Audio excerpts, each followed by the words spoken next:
Si Lydia Singtonyigi, Treasury Assistance.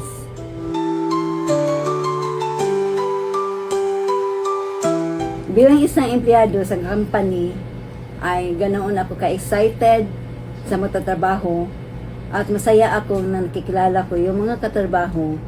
Hanggang ngayon, supported pa rin sila.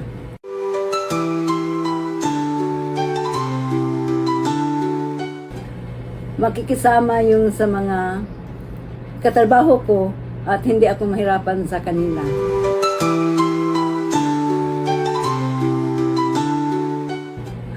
Ang pinakamahalagang natutunan ko sa company na ito ay isang empleyado na responsible, respeto sa isa-isa at trusted bilang empleyado natin.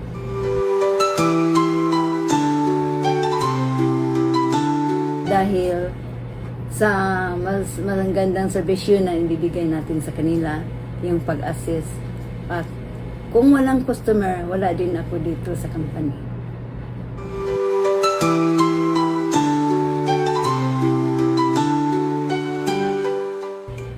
Yung tao na kaka-inspired na tumutulong sa journey ko noon hanggang ngayon ay si Miss Jubilin Gakrama. Kasi dati nasa lower position po siya at ngayon regional manager namin po siya ngayon.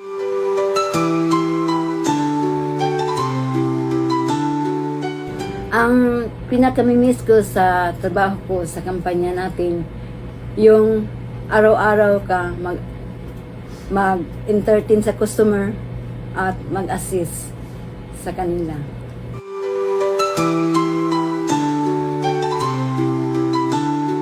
Ang advice ko sa bagong empleyado o sa staff, isang dapat ang trabahoin natin at halagaan at habaan natin yung pasensya sa gawain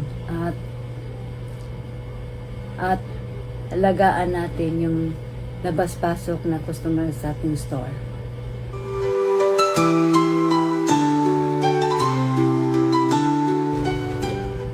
Kung bigyan ako ng pagkataon na balikan yung trabaho natin, yung isang buyer, kasi doon nimo malalaman sa yung maraming doon na natin malaman yung maraming stock sa company na mahalaga sa atin para alam mo yung paano mag-deal sa supplier.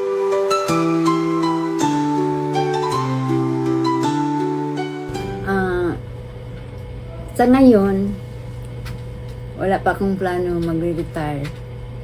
Sa kaya ko lang, sa katawan ko, mag-work hard pa ko ngayon sa company.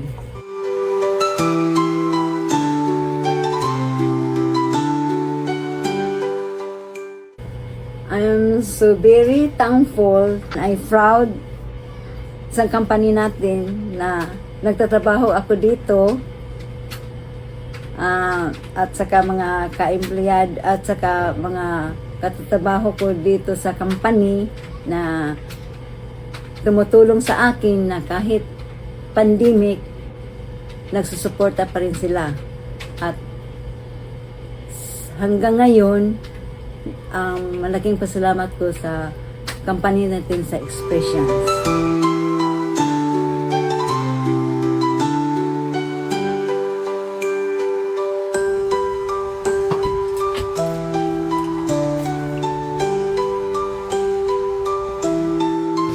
Ako po si Lydia Singtonyigi, Treasury Assistant. Ito po ang aking kwentong expression.